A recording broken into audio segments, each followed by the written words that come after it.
how the elite control the masses. They told you freedom meant having choices, different brands, different politicians, different opinions, different lifestyles. But what if most of those choices were designed long before you ever believed they were yours? The most powerful people on Earth don't control the masses through force anymore.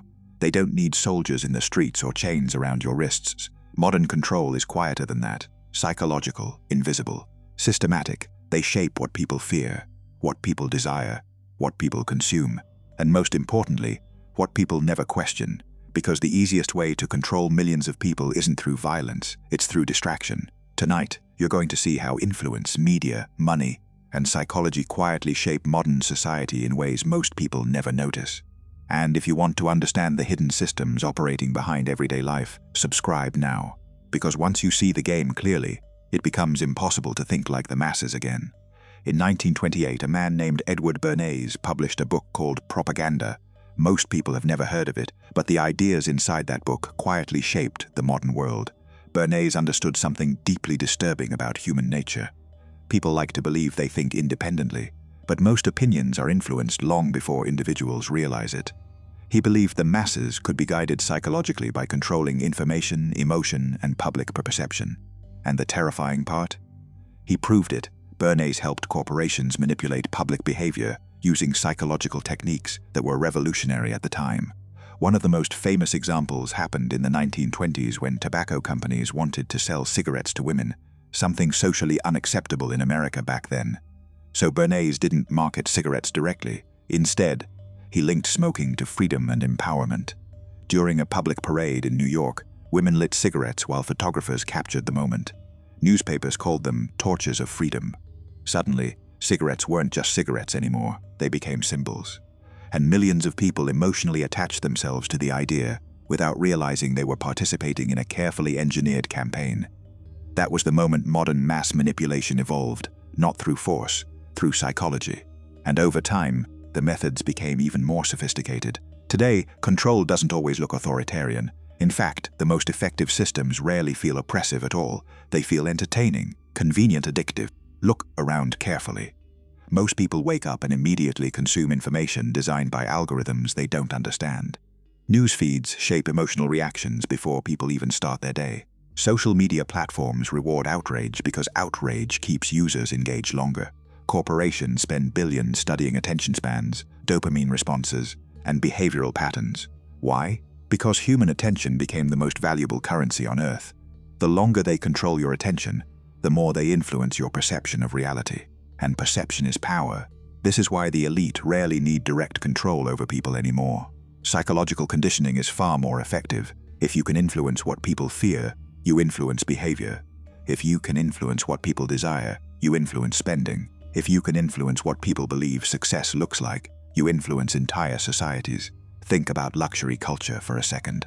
Why do people desperately chase symbols of status they often can't afford? Because humans are psychologically wired to seek social validation. Status signals trigger emotional reactions tied to acceptance, admiration, and perceived importance. Entire industries exploit this instinct constantly, and it's not accidental. The entertainment industry, advertising agencies, political strategists, and tech corporations all understand one thing most ordinary people never study. Human beings are emotional decision-makers pretending to be logical thinkers. That single truth changes everything. It explains why fear spreads faster than facts, why outrage dominates media, why people defend beliefs emotionally instead of rationally, and why mass influence works best when people feel emotionally stimulated rather than intellectually challenged. This is also why distraction became one of the most powerful weapons in modern society. Because distracted people don't question systems, they consume, they react, they argue with each other while larger structures quietly continue operating in the background. Ancient rulers controlled populations through physical force. Modern systems often control populations through psychological overload, constant noise, constant stimulation, constant emotional exhaustion. And the majority of people never stop long enough to ask the most dangerous question of all: who benefits from keeping society distracted? That question becomes even darker when you realize how predictable human behavior actually is. Most people believe they are difficult to influence, but history repeatedly proves otherwise. During financial crises, populations become easier to control through fear. During political instability, People instinctively search for strong authority figures who appear confident and decisive. During periods of uncertainty, society becomes emotionally vulnerable to narratives that offer comfort, identity, or someone to blame. The elite understand this pattern extremely well, because human psychology hasn't changed much in thousands of years. Technology evolved, systems evolved, but the human mind still responds to the same emotional triggers: fear, status, survival, tribal identity, pleasure, uncertainty. And once those triggers are understood, influence becomes scalable. That's why mass media became one of the most powerful tools ever created, not because it tells people what to think directly, but because it subtly influences what people think about. There's a massive difference. If millions of people are repeatedly exposed to the same fears, same narratives, same emotional framing every day, public perception slowly shifts without most individuals noticing it.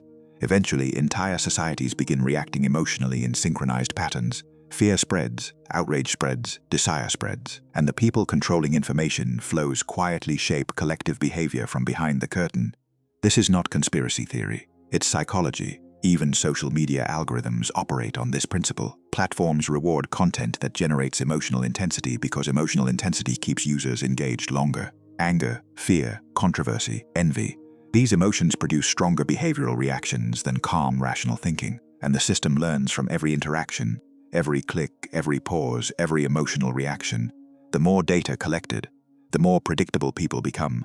That's the unsettling reality of modern influence. For the first time in history, corporations and institutions can analyze human behavior at a massive scale in real time. They know what captures attention, what creates addiction, what keeps people consuming endlessly. And most individuals willingly participate without resistance because the system feels pleasurable. That's the genius of modern control. People defend the very systems shaping their behavior because those systems provide stimulation, entertainment, identity, and distraction. The masses no longer need to be forced into obedience. Many become psychologically dependent on the systems controlling them, and this dependence creates something even more powerful than fear: compliance. Look carefully at how society rewards behavior. People are conditioned from childhood to seek approval through external systems: grades, social validation, financial status, professional titles, follower counts, public image. Over time, identity itself becomes tied to external recognition. That creates vulnerability, because once someone's self-worth depends on external validation, they become easier to manipulate emotionally. This is why powerful systems constantly encourage comparison. Comparison creates insecurity. Insecurity creates consumption. Consumption fuels entire economies. The cycle repeats endlessly. And while ordinary people compete for attention, status, and social approval, real power often stays hidden far above the noise. That's another thing most people misunderstand about elites. True influence rarely looks flashy internally. The loud displays of wealth society obsesses over are often distractions themselves. Real power usually exists inside networks, institutions, private influence, financial leverage, and information control. The individuals shaping industries, markets, media narratives, and political relationships often operate quietly because visibility attracts scrutiny. Silence protects power. That principle has remained consistent throughout history. Kings used religion and symbolism to maintain authority. Empires controlled information to shape public perception. Political strategists mastered emotional rhetoric to influence populations. Modern corporations refine behavioral psychology to maximize engagement and dependency.